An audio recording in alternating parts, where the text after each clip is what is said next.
Alright. I'll fucking hurl up open in your cemetery and shit on your grave.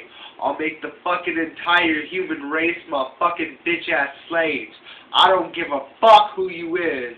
I'll fucking blow your ass to fucking freedom in the cemetery dish. I'll throw your bones in a fucking ditch one day. And then I'll fucking drive over them with a fucking hearse. Either way. I like to come down off a hod without eating, because that makes everything taste so sweetened when you haven't eaten for a while. That makes you drive, and that makes you jive, and that makes you drive, and that makes you clive. Oh shit, what did he say there? I don't know. You're a cunt bitch, so don't be that scared.